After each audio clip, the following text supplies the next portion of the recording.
आपने शायद Chinese bamboo की स्टोरी जरूर सुनी होगी। जब आप एक बैम्बू और साथ में एक दूसरे पेड़ को प्लांट करते हैं और दोनों की ही आप एक समान देखभाल करते हैं, सही से पानी देते हैं, तो कुछ महीनों बाद जो दूसरा पेड़ है वो जमीन से बाहर निकलकर धीरे धीरे बढ़ना शुरू कर देता है।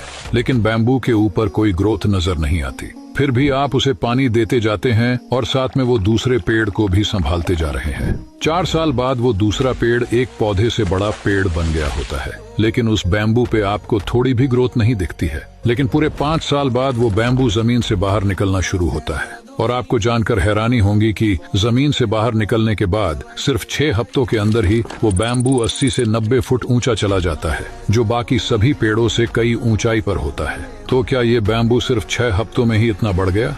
तो जवाब है नहीं। जब बाकी सब पेड़ बाहर की हवा का, बाहर के एनवायरनमेंट के मजे ले रहे थे, तब बैम्बू जमीन के अंदर अपनी रूट्स यानी अपनी जड़ें मजबूत कर रहा था। और पूरे 5 साल बाद अपने रूट को मजबूत बनाने के बाद बैम्बू कुछ ही हफ्तों में आसमान की ऊंचाई को छू लेता है। और आपकी सफलता भी इसी बैम्बू की तरह है। अगर आप कोई काम कर रहे हैं और फिर भी आपको उसका कोई आउटपुट नहीं मिल रहा, इसका मतलब ये नहीं कि कुछ हो नहीं रहा। इसका मतलब ये है कि अभी आपके रूट्स यानी आपके अंदर कहीं ना कहीं बदलाव हो रहा है जो दिख नहीं रहा। और ये बदलाव जब बाहर होना शुरू होगा तो ये भी आपको कुछ ही वक्त में आसमान की ऊंचाई पे लेकर जाएगा।